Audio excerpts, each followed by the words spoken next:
మంగళాచరణం శ్లోకం 14. జయ జయ జహి అజాం అజిత దోష గృభిత గుణాం త్వమసీ యదాత్మనా సమవరుద్ధ సమస్త భగః అగ జగదోకశాం అఖిల శక్తి అవబోధకాతే క్వచిత్ జయా ఆత్మనా చ చరతో అనుచరేన్నిగమః. శృతిగీత శ్రీమద్ భాగవతం. భాగవతంలో ఒక భాగం. భాగవతం అంటే ఏంటి అర్థం? ఫస్ట్ ఆ గ్రంథాన్ని, ఆ పేరు. రెండవది భగవంతుడి లీలలు ఉన్నాయి కదా. అందుకని భక్తి శాస్త్రం లాగా భక్తిని ప్రశంస చేస్తూ భగవంతుడి యొక్క లీలల్ని వర్ణిస్తాను కాబట్టి దానికి భాగవతం అని అంటారు. మూడవది, చాలా సార్ల భక్తులందరూ మాకు భాగవతాన్ని ప్రసాదించండి అంటారు. అంటే అక్కడ భాగవతం అంటే ఏంటంటే జ్ఞానం. భాగవతం అది ఎలా ప్రసాదిస్తుంటే భగవంతుడి యొక్క నిజస్వరూపాన్ని బోధించమని వాళ్ళు ప్రాధాయపడతారు. కాబట్టి భాగవతాన్ని ఈ 3 రకాలుగా తీసుకోవచ్చు. సరే, శృతి గీత.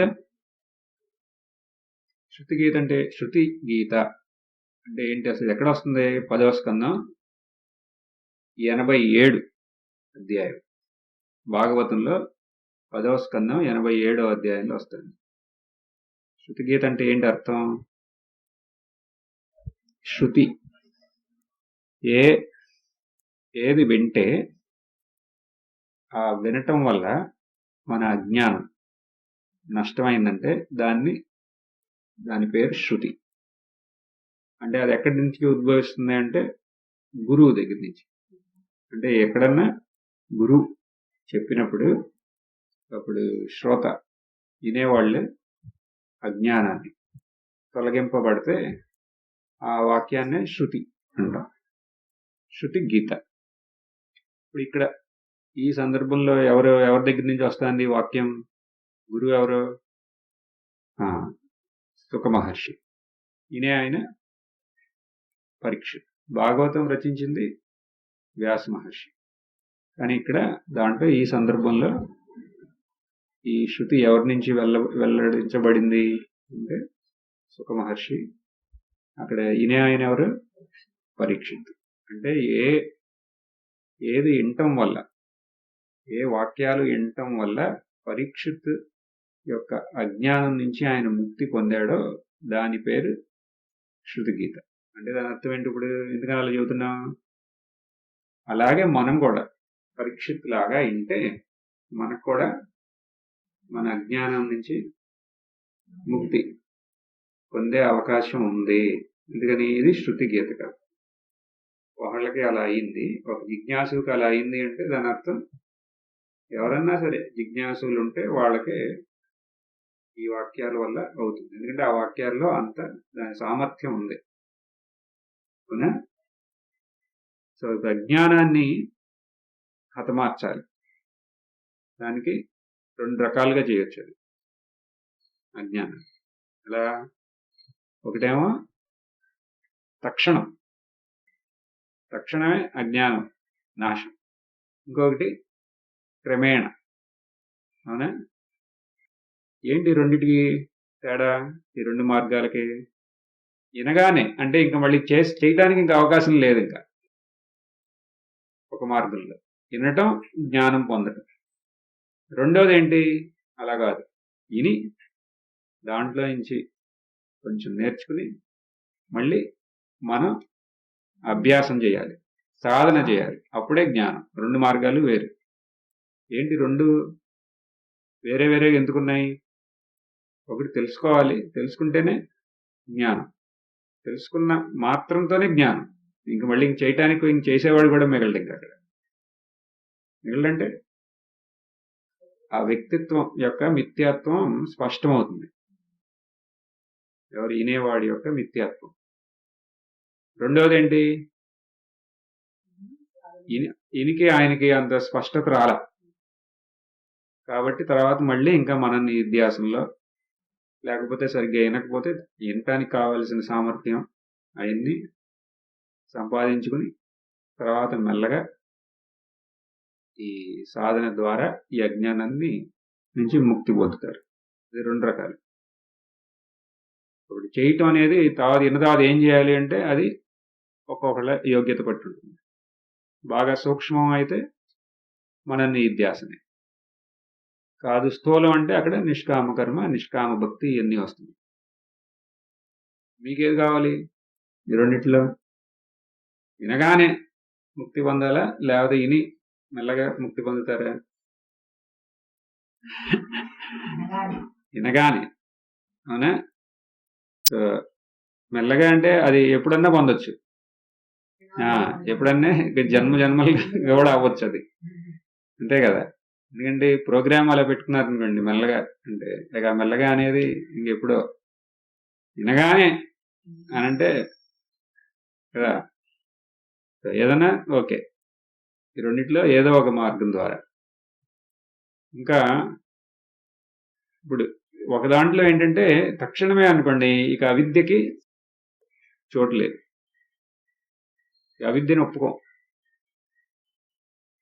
మెల్లగా అంటే అవిద్యను ఒప్పుకుంటాం. ఒప్పుకుని అక్కడ అవిద్య ఎవరికి ఉన్నది?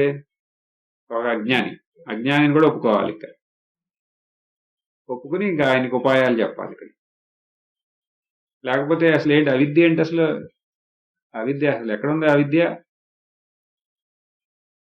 ఇప్పుడు మీ నిజస్వరూపం అంటే అది అనంతం, అంటే ఇక అనంతంలో మళ్ళీ ఇంకొకరికి అజ్ఞానికి స్థానం ఉంది అక్కడ? లేదు, ఈ స్థానమే లేదు. ఇంకా అజ్ఞానం ఎక్కడ అంటారు, అంతే కదా. ప్రకాశంలో అంధకారానికి చోటు ఉంటుందా?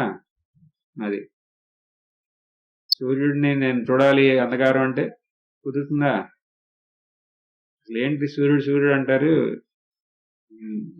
అని, నేను కొంచెం చూడాలి, నాకు ఈ సూర్యుడు అంటే ఏంటి అని అందంట ఎవరో. డార్క్నెస్, అంధకారం. సర్లే ఉండు 6 వరకు అన్నారంట. కుదురుతుందా? కుదరదు. ఎందుకంటే 2 ఒకసారి ఉండవు. అలాగే ఇక్కడ కూడా జ్ఞానం అజ్ఞానం కలిసి ఉండవు. అందుకని అసలు ఎక్కడ అజ్ఞానం అనేది ఏది అని అడుగుతుంది శృతి. అజ్ఞానం లేదు, అది డైరెక్ట్ మెథడ్, అంటే నేరుగా చెప్పే మార్గం అది. కానీ ఇలా చెప్పినప్పుడు అసలు ఏంటి మీరు మాట్లాడుతున్నారు, నాకేం అర్థం కావట్లేదు అంటే అప్పుడు ఇండైరెక్ట్, మెల్లగా. సో 2 రకాలుగాను మనం ముందుకెళ్ళొచ్చు. అవిద్యని ఒప్పుకుంటేనే మనకి టైం పడుతుంది. అసలు అవిద్య అనేది ఎక్కడ ఉంది? అవిద్యకి అసలు ఆస్కారమే లేదు అని అంటే అప్పుడు అదేంటి? నేరు మార్గం అనమాట దగ్గర. అవునా? జ్ఞాన మార్గం అంటేనే నేరైన మార్గం. కానీ అవును, ఇప్పుడు కూడా ఎన్నో చేసాం. ఇప్పుడు మనం ఏం చేయాలి? ఏం లేదు, ఇంటూనే జ్ఞానం పొంది కృతకృత్యునవ్వాలి. అసలే మాకు టైం లేదు అంటారు కొంతమంది. సరే, మీకు టైం లేకపోతే మీరు ఇది పొందొచ్చు, కానీ దీనికి మీకు ఒక యోగ్యతలో ఒకటి కావాలి, అది ఉందా అని అడుగుతున్నారు.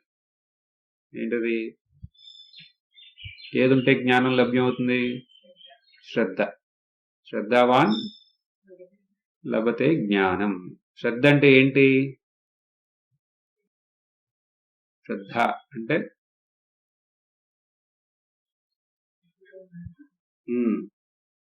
గురువు మీద, వినేదాని మీద, శాస్త్రం మీద నమ్మకం ఉండాలి కదా. ఎలాంటి నమ్మకం?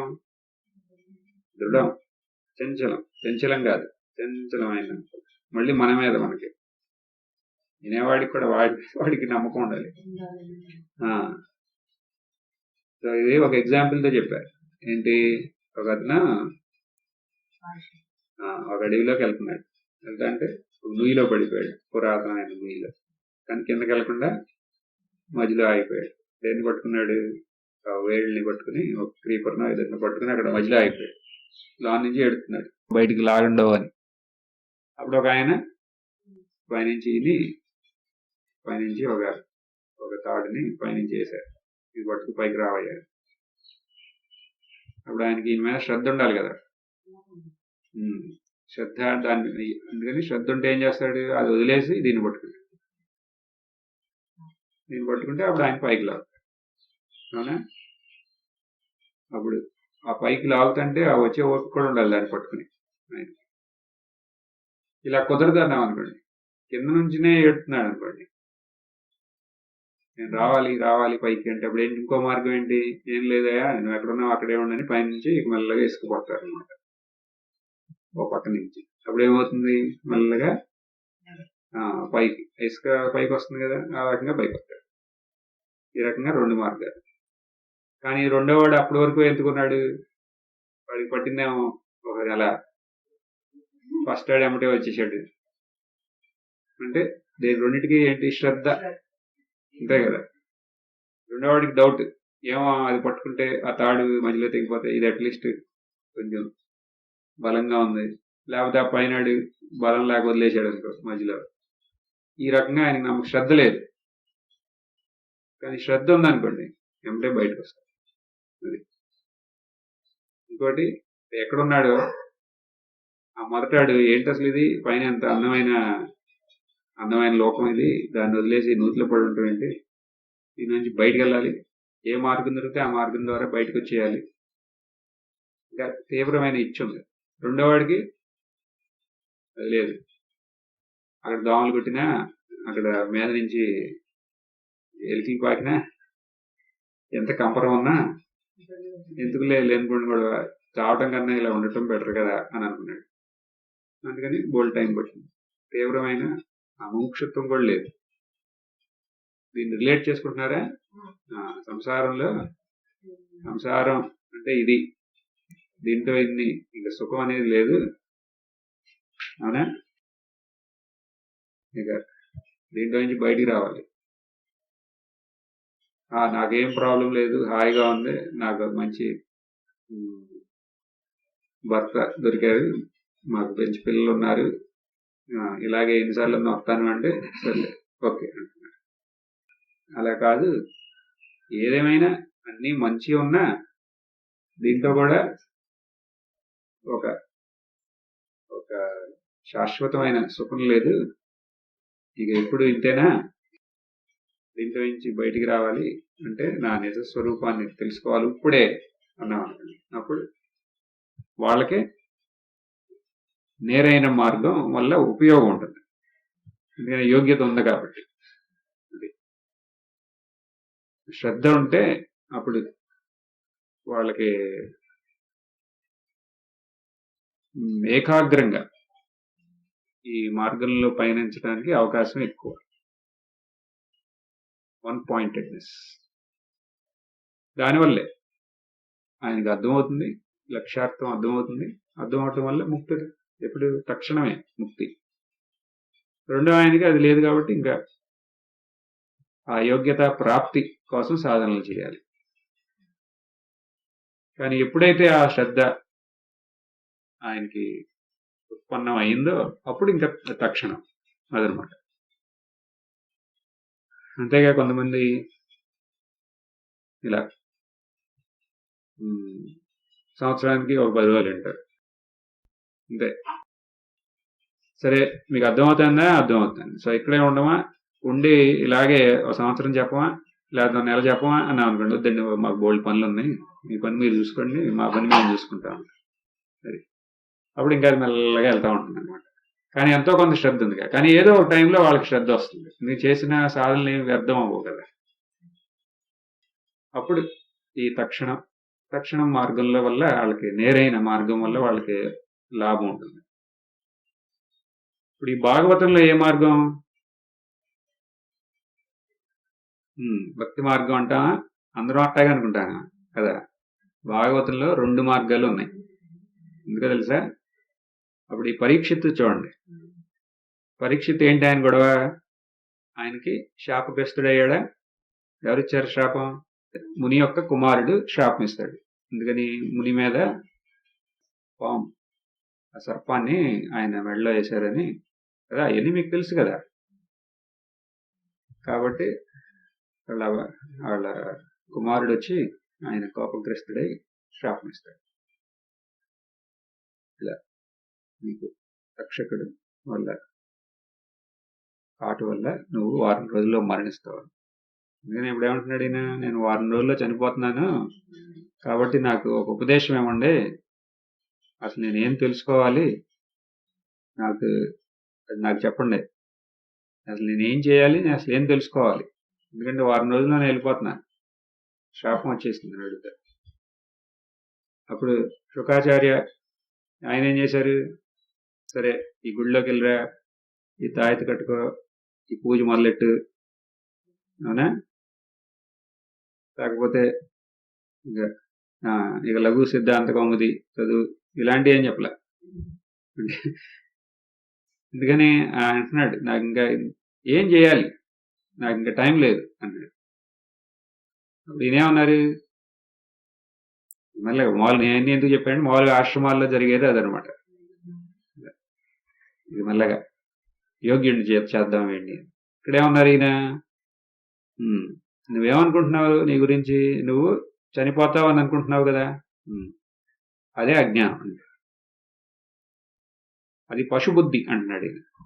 పశుబుద్ధి అంటే పశువు ఏమనుకుంటుంది, పశువు అంటే జంతువు ఏమనుకుంటుంది, అది శరీరం అనుకుంటుంది, నేను ఈ శరీరం, నాకు జనన మరణం అనేది ఉంది అని అనుకుంటుంది. ఎవరు అనుకుంటే అది ఏ బుద్ధి అంటున్నావు, పశుబుద్ధి అంటారు, పశుబుద్ధి. కానీ నిజంగా అసలు మరణం ఉండాలంటే అసలు నువ్వు పుట్టాలిగా అంటున్నాడు. ఎవరు, శుక మహర్షి. పుడితేనే కదా నీకు మరణం ఉండేది. అంటే ఎమ్మటేనే నాకు శరీరం ఉందే, నేను జన్మించాను, నేను మరణిస్తాను అంటే నీకు ఇంకా దాంట్లో నుంచి బయటికి రావడం కష్టం. అసలు సత్యం ఏంటంటే నీ నిజస్వరూపం, నువ్వు మరణించలేదని నువ్వు మళ్ళీ పుట్టావు, నువ్వు ఆ పుట్టినప్పుడు పోతుంది, కానీ నువ్వు అది కాదు కదా. అది ఆయన క్వశ్చన్కి డైరెక్ట్ ఆన్సర్ ఇది, నువ్వు అది కాదు నాయన, నువ్వు ఎవరో, నువ్వు ఈ స్వరూపానివి, నీ స్వరూపంలో ఈ జన్మ మరణాలు లేవు, ఈ శరీరాన్ని ఇలా కనపడుతుంది, కానీ నువ్వు అది కాదుగా.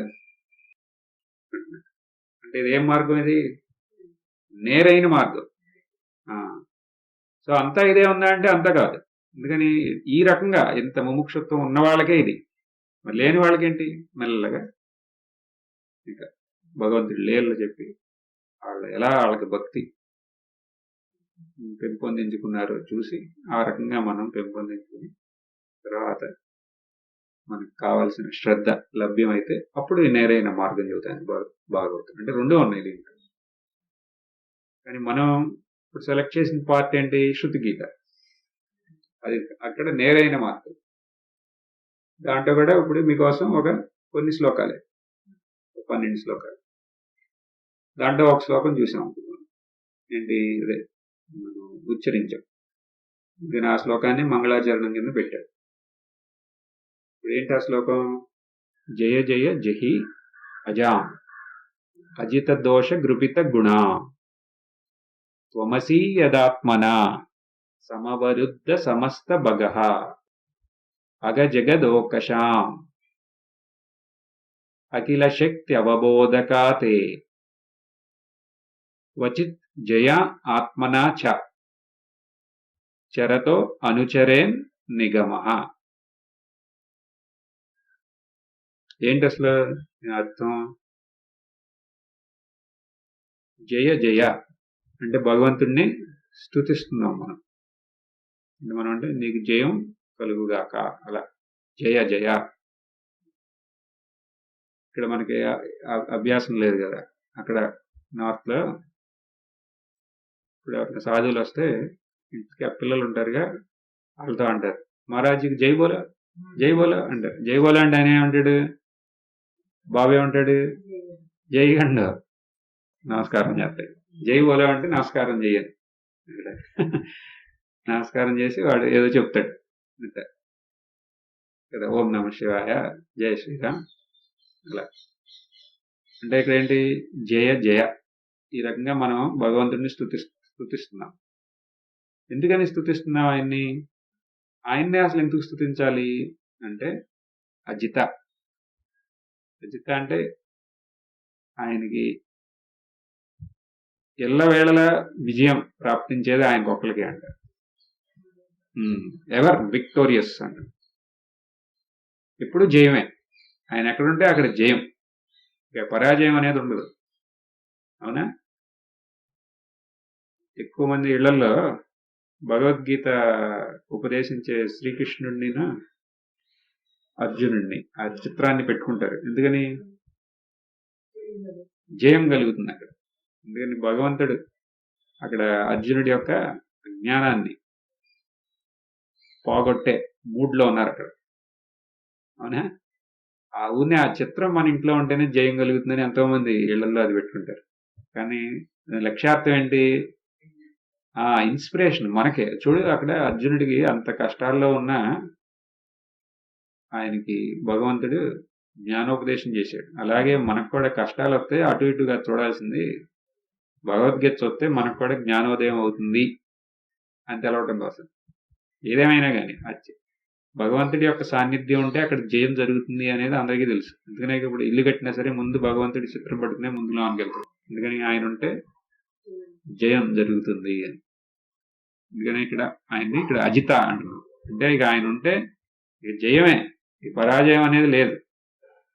భగవంతుడికి పరాజయం అనేది ఎరగడు అసలు. ఎందుకని? ఎందుకని ఆయన అజితగా మిగిలారు? అసలు ఎవరు భగవంతుడు అంటే? ఎవరు? సర్వవ్యాపి అంతేనా? సర్వశక్తి సంపన్నన, మళ్ళీ సర్వజ్ఞన్. అవునా? సర్వజ్ఞన్ అంటే ఆయన తెలవంది ఏమీ లేదు. సర్వశక్తి సంపన్న అంటే చేయలేదంటూ ఏం లేదు. కానీ అది ఇక్కడ లేదు, తిరుపతిలో ఉన్నట్టు కుదరదు. సర్వవ్యాపి. ఇక అలాంటి దాన్ని మీరు సంకల్పించండి. ఇక ఆయన చేయలేదంటే ఏమన్నా ఉంటుందా? అన్నీ తెలుసు, ఏమన్నా చేయగలరు అంటున్నాను కదా. అంటే ఆయనకి పరాజయం పొందే అవకాశం ఉంటుందా? ఉండదు. కానీ ఇప్పుడు అలా కనపడుతున్నారంటే అదే ఆయన ప్లాన్. అంటే ఇప్పుడు మీ లైఫ్లో మేము బాగా నమ్ముతాం, అయినా సరే మేము పరాజయం పొందుతున్నామంటే మరి భగవంతుడిని మేము ప్రార్థించినా అట్లా ఎందుకు పొందుతున్నామంటే అది ఆయన ప్లాన్. అది కానీ ఆయనకి పరాజయం అనేది లేదు. అందుకని ఆయన ఎప్పుడు మేలే చేస్తారు. కానీ ఆయన మేలు చేసే విధానాలు మన మనసుకి అర్థం కాదు అంతే. దానివల్ల అలాంటి భావనలు వస్తాయి. అవునా? ఆయన నమ్ముకుంటే దానివల్ల మనకు కూడా ఎప్పుడు జయమే. ఎందుకని? ఆయన స్వభావమే అలాంటిది. ఓకే, ఆయన అజిత స్వభావం కలిగిన ఆయన మనం ఎందుకు ఆయన్ని స్తుతించాలి? ఏమని స్తుతించాలి అసలు మనం భగవంతుడిని అన్నామనుకో, ఇక్కడ ప్రధానంగా ఒక 4 కోరికలతో మనం భగవంతుడిని స్తుతిస్తున్నాం. మీరేమని స్తుతిస్తారు? మిమ్మల్ని స్తుతించమంటే భగవంతుడిని రోజు స్తుతిస్తున్నారా? ఏమని స్తుతిస్తున్నారు? కోరికలు ఉన్నాయా? ఇక్కడ మనకేం కావాలి? ఇప్పుడు తక్షణమే మనం ఈ జ్ఞానాన్ని పొందాలి, సంసారం నుంచి ముక్తి పొందాలి, అజ్ఞానం నుంచి ముక్తి. అది ఇంకా సంసారం అంటే మళ్ళీ మీరు ఇంటికి వచ్చిన గొడవ అనుకో. అజ్ఞానం నుంచి ముక్తి పొందాలి. దానికోసం ఏంటి? ఫస్ట్ ఇక్కడ ఈ శ్లోకంలో అఖిల శక్తి అవబోధక. అసలు ఎక్కడున్నాడు భగవంతుడు? త్వమసి యదాత్మన, మన స్వరూపంగానే ఉన్నాడు భగవంతుడు. అవునా? ఎక్కడా లేదు, మనలోనే ఉన్నాడు. మనమే మనలాగా అయి ఉన్నాడు. అది కాకుండా రెండోది లేదు. కానీ అది నాకు తెలవటం లేదంటే అఖిల శక్తి అవబోధక. అది అందరిలో ఉన్నా సరే దాన్ని జాగృతం ఎవరు చేయగలరు? ఆయనే చేయగలరు. ఆయనే. అందుకని ఇక్కడ మనం ఆయన ప్రార్థిస్తున్నాం. ఏమని? మన నిజ స్వరూపంలోకి నన్ను మేల్కొనే అవకాశం ఇవ్వమని. అక్కడ ఇద్దరు లేరు, ఒక అజ్ఞాని ఒక జ్ఞాని. అలాగా కుదరదు. ఉన్నది ఎవరు అసలు అక్కడ? జ్ఞాని. ఆ జ్ఞానాన్ని అర్థం కాకపోతే అప్పుడు ఎలా మిగులుతాడు? అజ్ఞాని. అంటే అసలు ఉందేంటి అక్కడ? జ్ఞానే. అదేగా కర్మ అంటే. రెండో దానికి అసలు అవకాశం లేదు, అయినా ఉందని అనుకుంటున్నాం. అదే అజ్ఞానం అంటే. మరి దాంట్లో నుంచి మెలకువ. అవునా? మీరు పడుకున్నారు, నెక్స్ట్ డే ఏదో స్వప్నం వచ్చింది.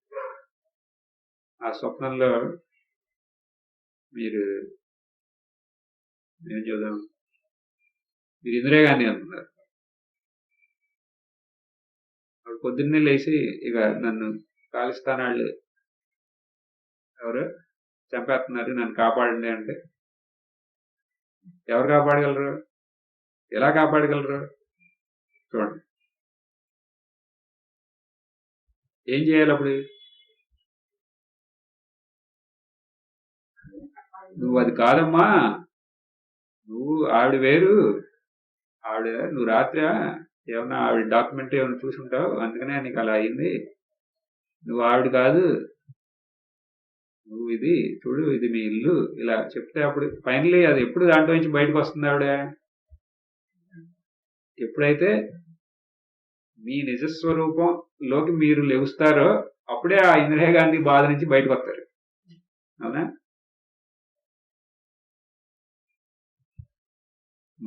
అలాగే ఇక్కడ కూడా ఇందిరాగాంధీ ఎవరంటే ఈ దేహాత్మ బుద్ధి. నేను ఈ శరీరం అనుకుంటాను. శరీరం అనుకుంటే దానికి అన్నీ వస్తాయి. ఇప్పుడు వృద్ధాప్యం వస్తుంది, తర్వాత మరణం కూడా వస్తుంది, మళ్ళీ బోల్డ్ సంబంధాలు ఉంటాయి ఈ శరీరానికి. అవన్నీ నాయ అనుకుంటాం. కానీ నిజానికి ఏంటి? అసలు నువ్వెవరో? అసలు నువ్వు ఈ శరీరమే కాదు. నీకు వృద్ధాప్యం ఏంటి, నీకు మరణం ఏంటి అంటున్నా. మరి నేను అలా అనుకుంటున్నాగా, అది ఇలాగే. ఇప్పుడు నువ్వు ఇక్కడ ఇందిరాగాంధీ ఎలా అనుకున్నావో అనుకునే అదే. ఆవిడకున్న బాధలన్నీ ఎలా అనుభవిస్తున్నావో, దేశంలో ఉన్న బాధలన్నీ, నా దేశం ఏమైపోతుందని బాధ, ఇవన్నీ అంటే ఆవిడకున్నట్టు. ఇప్పుడు దాంట్లో నుంచి బయటికి రావాలంటే ఏం చేయాలి? మన స్వరూపంలోకి మనం మేలుకోవాలి. అవునా? కానీ ఎలా మేలుకుంటాం? కానీ నేను ఒక రకంగా ఇది అనుకుంటా. ఇప్పుడు మనం చెప్పాము ఇందిరాగాంధీ, నువ్వు అది కాదు, ఇందిరాగాంధీ కాదు, ఒక వేరే ఆవిడకి ఇందిరాగాంధీ అనుకుంటాను. నువ్వు అది కాదమ్మా, ఇక మీకు అర్థమైందా దృష్టాంతం? నువ్వు నీ పేరు ఇది అని అంటే అదేంటది? నేను అదే అయితే నువ్వు అది ఇది అంటావేంటి నాతో? ఈ అరెస్ట్ చేయండి ముందు అంటుంది. అప్పుడు ఎలా? ఇప్పుడు ఏం చేయాలి? మార్గం ఏంటి ఇక? అవునా? మార్గం. అందుకనే ఇక్కడ చూడండి ఎంత దౌర్భాగ్యం పట్టిందో నాకు. నేను అదే అయినా సరే నేను విపరీతంగా నా గురించి నేను ఇచ్చేసుకున్నాను. బయటికి వద్దాం అనుకుంటే కుదరట్లేదు. ఎందుకంటే ఆ తాదాత్మ్యం వల్ల ఆ మమకారంలోనే ఉండిపోయాను. అందుకని చాలా మంది అర్థమవుతుంది అంటే అర్థమవుతుంది అంటారు. అర్థమైతే ఏంటి రోగం అన్నాం అనుకో, ఏమో అదే అర్థం కావట్లేదు అంటారు. విన్నప్పుడు బాగానే ఉందంటారు, తర్వాత ఏదో గొడవ ఉంది. అందుకని ఇక్కడ ఏం చేస్తున్నా, అసలు నాలో నా నిజస్వరూపంగా ఉన్నది ఎవరు? భగవంతుడే కదా. అవునా? భగవంతుడు అంటే ఏంటి? భగవంతుడు నిజస్వరూపం ఏంటి? సచ్చిదానందం అన్నాం. ఆయన ఎక్కడున్నాడు? మనలోనే ఉన్నాడు, మన స్వరూపంగా ఉన్నాడు. మనలోనే ఎలా ఉన్నాడు ఆయన? స్వరూపం అసలు ఎలా? మనలోనే ఉన్నాడు ఆయన. ఆయన లేకపోతే మనం లేము. ఆయన వల్లే అసలు మనం ఉన్నాము. అసలు ఆయన వల్లే మనం ఉన్నామని మనం తెలుసుకుంటున్నాం. మన చుట్టుపక్కల వాళ్ళందరూ కూడా ఉన్నారని మనం తెలుసుకుంటున్నాం. ఎందుకని ఆయన మనలో ఉన్నారు అంటున్నాం. అది ఏ రూపంలో ఉన్నారు మనలో?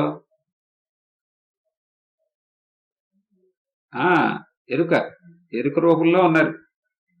అవునా? ఆయన మన నిజస్వరూపంగా ఉన్నారంటే ఎలా?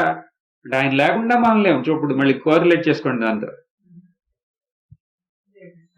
ఆయన లేకుండా మనం లేవండి. మనకి ఎరుకు లేకుండా మనం ఉన్నామా? లేవు. అసలు మనం ఉన్నామని మనకు తెలవటమే దానివల్ల. అంటే అది ఏంటది? ఎరుక. వేరే వాళ్ళు ఉన్నారని తెలవటం కూడా దానివల్లే.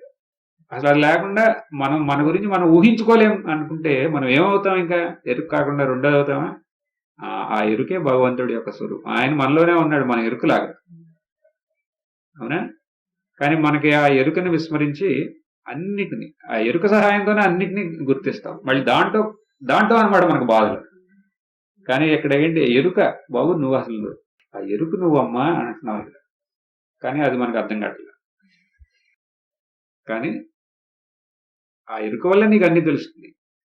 ఆ ఎరుక ఇప్పుడు భగవంతుడు అన్న, భగవంతుడు యొక్క నిజస్వరూపం. ఎందుకంటే భగవంతుడు ఎవరు? అనంతం. ఎరుక ఏదైనా విషయం గురించి నీకు అర్థమైతే అక్కడ పరిమితం వస్తుంది. కానీ ఎరుక అనంతమా కాదా? మరి ఆ అనంతమైన ఎరుకే కదా భగవంతుడు. అంటే ఆ భగవంతుడే మనలోనే ఉన్నాడని. అవునా? దాన్ని వదిలేసాం మనం. అంటే మనం వీ హ్యావ్ బికమ్ ఇగ్నోరెంట్. అంటే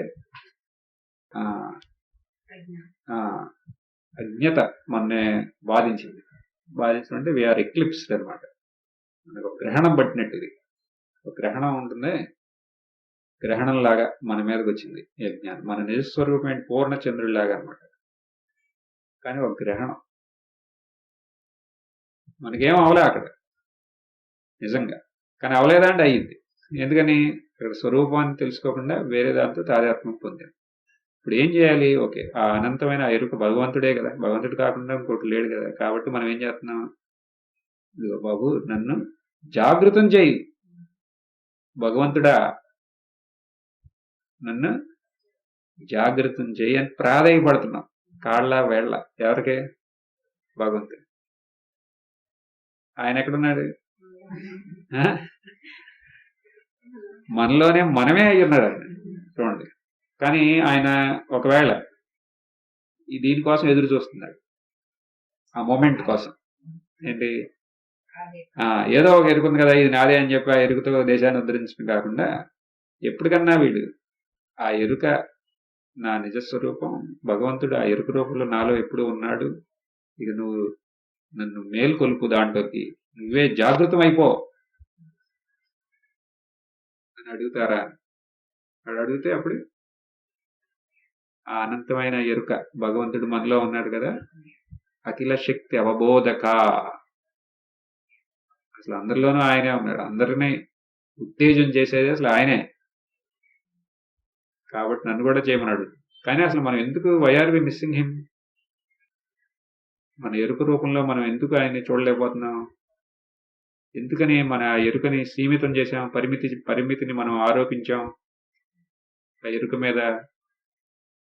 ఆ ఎరుక నేను కాదు, ఆ ఎరుక నా మనస్సుకి, నా శరీరానికి సంబంధించింది అని ఎందుకు అనుకుంటున్నాం మనం? ఎందుకని అనుకుంటున్నాం? అజ్ఞానం, మాయ. మాయ అంటే ఏంటి? ఉన్నది గ్రహించాం, లేనిది ఊహిస్తాం, ఆరోపిస్తాం. అది ఇక్కడ కూడా అదే మాయ, అజ్ఞానం వల్ల. అదే ఇక్కడ ఏమంటున్నారు? ఇక్కడ అజాం అంటే శ్లోకంలో మాయ. కాబట్టి భగవంతుని ప్రార్థిస్తున్నాం ఏమని? అఖిల శక్తి అవబోధక, అది నీ స్వరూపం. కాబట్టి నన్ను కూడా లేపు, అందరినీ మేల్కొలిపే ఆయన పరమాత్ముడు నువ్వేనా ఆయన. అలాగే నిజంగానే నాకు ఇప్పుడు అవసరం అయింది, నన్ను మేల్కొల్పు అంటున్నాను. ఇంకా జహి అజాం దోషగృభిత గుణా, నన్ను ఈ మాయ నుంచి విముక్తి పొందాలి. మాయ నుంచి బయటికి రావాలి. మాయ అంటే ఏంటి? ఏ రూపంలో ఉంది మాయ? అజ్ఞానం. అదే మాయ. ఈ అజ్ఞానం వల్ల మనం శరీర మనస్సు ఈ సంఘాతాన్ని నేను అనుకున్నా ఉంటే ఇక వాటి యొక్క దోషాలు ఈ గుణ రూపాల్లో మనకి మన అనుభవంలోకి వస్తాయి. అంటే త్రిగుణాత్మిక ప్రపంచం, ప్రకృతి ఉందిగా, దానికి ఆధీనంలో ఉండిపోయి పురుషుణ్ణి విస్మరిస్తాం. కాబట్టి ఇక్కడ భగవంతుడిని మనం ప్రాధేయపడుతున్నాం. అదే ఆయనకి విన్నపం చేస్తున్నాం. ఎందుకని? ఈ అజ్ఞానం నుంచి, ఈ మాయ నుంచి విముక్తులు అవ్వాలి అని. అజ్ఞానం నుంచి విముక్తులు ఎలా అవుతాం? దేనివల్ల అవ్వగలం? అజ్ఞానం నుంచి జ్ఞానం. ఏ జ్ఞానం? జ్ఞానం అంటే దేని జ్ఞానం? స్వరూప జ్ఞానం, ఆత్మజ్ఞానం. సో ఈ ఆత్మజ్ఞానం ఎలా పొందగలుగుతాం? శృతి, నిగమః అంటున్నారు ఇక్కడ. శృతి అంటే వేద, ఉపనిషత్తు, గురువాక్యం ఇవన్నీ. అది కేవలం చదవటం వల్ల లేకపోతే వాటిని కంఠస్థం చేయటం వల్ల మనకు ఆత్మజ్ఞానం పొందగలమా? నిగమః అంటే శృతి అంటే వేదం, ఉపనిషత్తు అంటే ఈ వేదాలు, ఉపనిషత్తులు ఇయేనా అన్నాం అనుకోండి. అప్పుడు కొంతమంది అడుగుతారు, ఇంతేనా? భగవద్గీత అదే. భగవద్గీత ఏంటి? అర్జునుడి యొక్క గురువు గారి వాక్యం, గురువాక్యం. అలా. లేకపోతే ఇప్పుడు రమణ మహర్షి ఆయన ఏదో రాశారు, అది శృతి కాదా? అది కూడా శృతే. అందరూ అదే దాని గురించే చెబుతున్నారు. ఇక్కడ వాటిని చదివితే, వాటిని కంఠస్థం చేస్తే కాదు, వాటి యొక్క లక్ష్యార్థాన్ని గుర్తించాలి. లక్ష్యార్థాన్ని ఎలా గుర్తిస్తాం? ఇలా ఇక్కడ భగవంతుడి యొక్క కరుణ ద్వారా, ఆయన కృప ద్వారా. ఎందుకని ఆయన కృప ఎందుకు కావాలి మనకి? ఇప్పుడు మనం ఎక్కడి నుంచి ఎక్కడికి వెళ్ళామని చూడండి. అజాం దోషగృపిత గుణాః. నన్ను ఈ అజ్ఞానం నుంచి, ఈ దోషంతో కూడి ఉన్న ఈ త్రిగుణాత్మకమైన ఈ ప్రకృతి నుంచి, ప్రకృతిలో నేను చిక్కుపోయాను, దానికి కారణం అజ్ఞానం. దాని నుంచి నన్ను దాని అంతటిని పరాజయం చేసేసి నన్ను దాంట్లో నుంచి బయటికి లాగేయి అంటున్నాం. అది ఎలా కుదురుతుంది? అది అంటే దాన్ని చూస్తున్నాం. ఎలా అంటే అజ్ఞానం అంటే జ్ఞానమే దానికి విరుగుడు. జ్ఞానం అంటే దేని జ్ఞానం? ఆత్మజ్ఞానం. ఆత్మజ్ఞానం పొందాలంటే నిగమః, శృతి. ఓకే, కానీ నిగమః ఆయన తెలుసుకోవాలి. శృతిని ఊరినే ఇని కంఠస్థం చేస్తే కాదు, దాని లక్ష్యార్థాన్ని గ్రహించాలి. లక్ష్యార్థాన్ని ఎలా గ్రహిస్తాం? నిగమః చరతే అనుచరేత్ నిగమః, చరేత్ అనుచరేత్ నిగమః అంటున్నాం. అంటే ఈ శృతి ఆయన యొక్క ఆధీనంలో ఉంది. ఆయన్ని అనుసరిస్తానంట శృతి. ఆయన ఏం చెప్తే అదే శృతి. ఆయన యొక్క ఆజ్ఞ ఆధీనంలో ఉంది. ఏంటి? శృతి. అందుకనే ఇప్పుడు ఏమంటాం? ఇప్పుడు వేదాలంటే ఏంటంటే ఈశ్వరుని యొక్క శ్వాస అంటాం. అవునా? శృతి ఈశ్వరుడు వేరే కాదు, నిజమైన శృతి యొక్క లక్ష్యార్థంలో. ఎందుకంటే శృతి యొక్క లక్ష్యార్థం ఏంటంటే ఈశ్వరుడే, ఈశ్వరుడి గురించి చెప్పటమే కదా. ఆ శృతి అనేది ఆయన యొక్క ఆధీనంలో ఉంది. కాబట్టి ఈయన యొక్క కృప ఉంటేనే మనం వేదాల్లో ఏ పోర్షన్ అయితే ఆ భగవంతుడి స్వరూపం గురించి వర్ణిస్తున్నారో ఆ భాగం మీదకే మనకి శ్రద్ధ మనలో ఉత్పన్నం అవ్వాలంటే మనకు కావాల్సింది ఏంటి? ఆయన కృప. అంతేకాదు, తర్వాత ఆయన కృప వల్లే దాని యొక్క లక్ష్యార్థం ఏంటో తెలుస్తుంది. వాచ్యార్థం వేరు, లక్ష్యార్థం వేరు. లక్ష్యార్థం తెలుసుకుంటాం. ఆ తెలుసుకుంటంతోనే ఆ స్వరూపం మనమే ఉన్నాం కాబట్టి ఆ స్వరూపం జాగృతం అవుతుంది. అవునా? ఆ రకంగా. కాబట్టి ఈ శృతి అంతా నీ ఆధీనంలో ఉంది. నీ అనుగ్రహం ఉంటేనే ఈ శృతి నాకు సార్థకం అవుతుంది అంటున్నాం. ఈ లక్ష్యార్థం అనేది చాలా సూక్ష్మం. అవునా? కానీ ఆ సూక్ష్మంగా ఉన్న ఈ లక్ష్యార్థాన్ని మనం గ్రహించాలి అంటే మనకు కావాల్సింది ఏంటి? మనకి సుగుణాలు కావాలి. అవి ఎక్కడి నుంచి వస్తాయి? అవి ఎక్కడున్నాయి? సమవరుద్ధ సమస్త భగః. ఈ అన్ని సుగుణాలు, దివ్యమైన గుణాలన్నిటికీ ఘని అన్నమాట. ఎవరు? భగవంతుడు. కాబట్టి వాటిని మాకు ప్రసాదించండి అంటున్నాం. అన్నిటి. సరే, అన్ని అంటే ఎన్నో ఉన్నాయి అనుకుంటారు. మనకి ఇక్కడ ఈ సందర్భంలో మనం ఏదో కొన్నింటిని మనం స్మరించాలి. ఏంటది? సత్యం, అహింస, నిష్కామ సేవ. ఇవి తీసుకుంటాం. భగవంతుడని ఆయన ఎవరు? ఈ సుగుణాల యొక్క ఘనీభూతం ఆయన అన్నిటికీ. ఆయన ఎక్కడున్నారు? ఆయన అన్ని చోట్ల ఉన్నారు, సర్వవ్యాపి. ఆ సర్వవ్యాపిత్వాన్ని మనం గుర్తించామంటే ఇవన్నీ మనం సొంతం అవుతాయి. అవునా? ఘని అంటే ఏంటి? ఎంత లోనికి వెళ్తే అంత దొరుకుతుంది. ఇప్పుడు భగవంతుడు అలా అనమాట ఇవన్నిటికీ. ఇప్పుడు ఆయన ఒకటేంటంటే సర్వవ్యాపి. ఆయన వ్యాపత్వాన్ని మనం గుర్తించామనుకోండి, ఇవన్నీ ఈ గుణాలు సుగుణాలన్నీ మనలోకి వచ్చేస్తాయి. నేనేం కష్టపడవసట్లా. ఇలా ఇప్పుడు భగవంతుడిని అందరిలోనూ చూస్తే ఇక అక్కడ కామక్రోధ లోభ మోహం మదమాశ్చర్యాలకి అవకాశం ఉందా? లేదు. ఏంటి? దుర్గుణాలు. అవునా? షడ్రిపులు. వీటికి అవకాశం ఉండదు కదా.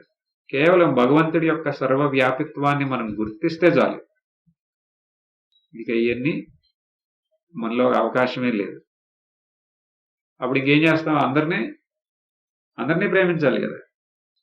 ఎవరికన్నా మనం హాని తలపెడతామా? తలపెట్టాం. సేవ చేయడానికి ఎప్పుడు ఉత్సాహం ఉంటుంది. అందుకని అందరిలోనూ ఆయనే ఉన్నాడు కాబట్టి. అర్థమైందా? దానివల్లే మనకి అన్ని సుగుణాలు మనలో ప్రకటన అవుతాయి. ఇక్కడ 4వది ఏం చూసాం?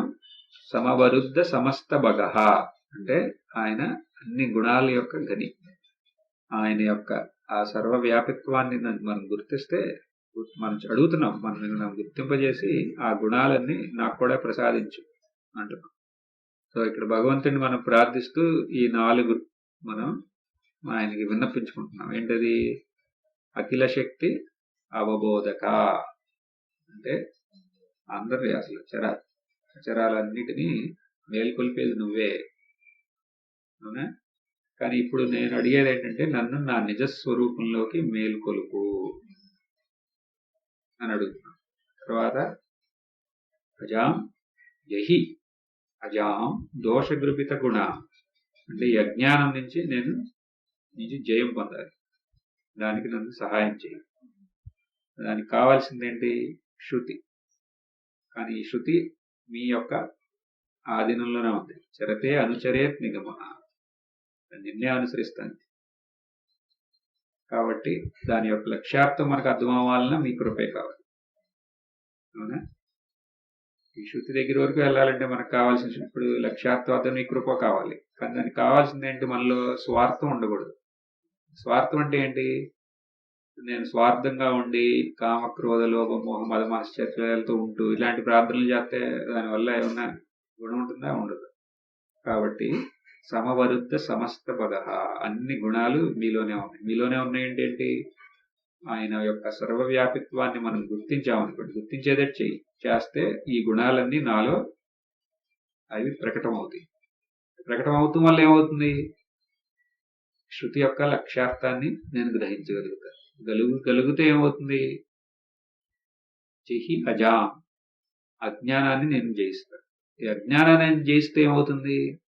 అఖిల శక్తి అవబోధక. నువ్వు ఎలా అయినా నేను జయించానంటే అప్పుడు నాలో ఉన్న ఆ నిజతత్వానికి నేను మేలుకుంటాను. అవునా? ప్రార్థన అర్థమైందా?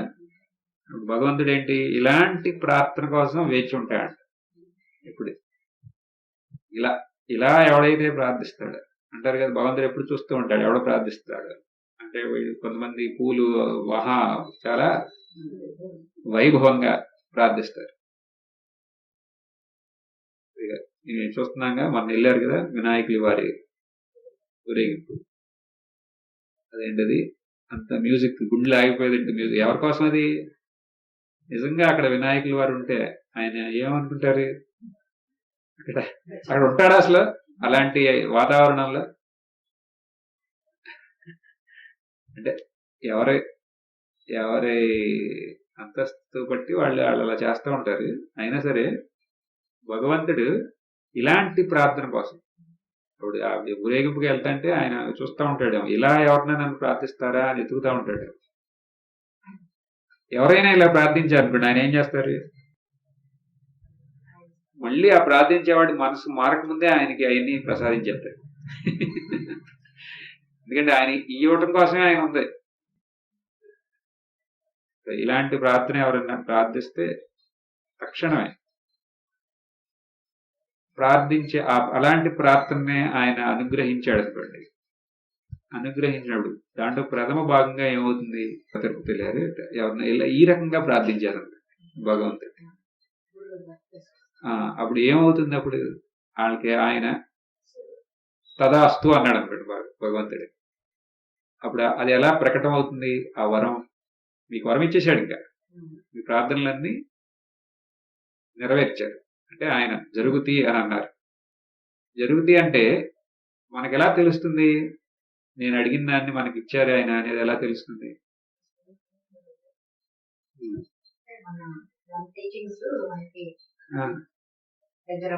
అది అంటే ఇప్పుడు ఈ శృతి గీత మనం వినాలి అనే జిజ్ఞాస, మళ్ళీ అది వినే ఒక అవకాశం, ఈ ఫెసిలిటీ ఇవన్నీ వచ్చినాయి అనుకోండి, అది ఎవరి వల్ల? అది ఆయన వల్ల. అవునా? ఎందుకని ఎన్ని విపరీతమైన పరిస్థితులు ఉన్నా సరే మళ్ళీ దీని మీదకి వెళ్ళామంటే దీని మీద గ్యాస్ వచ్చింది, మనకి ఇచ్చింది అన్ని అంటే అది భగవంతుడి యొక్క కృప. విన్నాం, తర్వాత వినేసి ఇక అంత రికార్డ్ అయిపోయింది, ఇక ఎప్పుడన్నా వినుకోవచ్చులే అలా.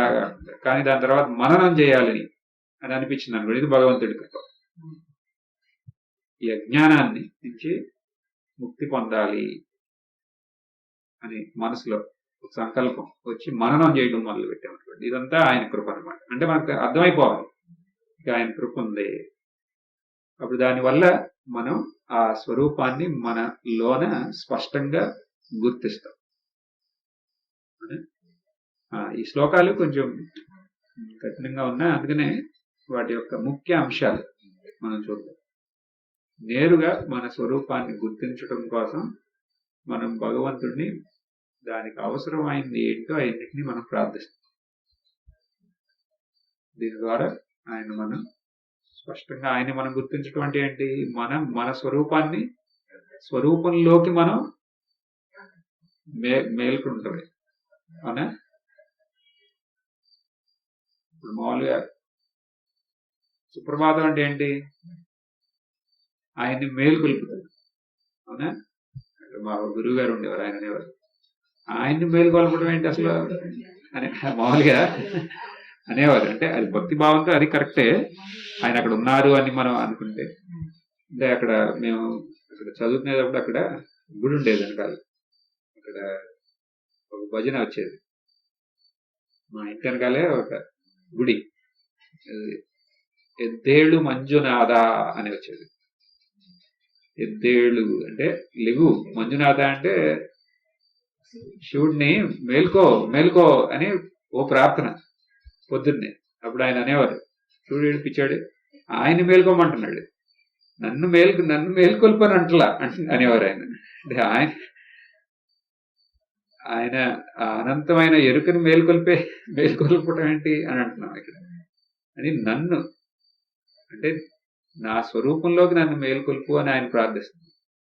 దీనికన్నా ఉత్తమమైన ప్రార్థన ఇంకొకటి లేదు.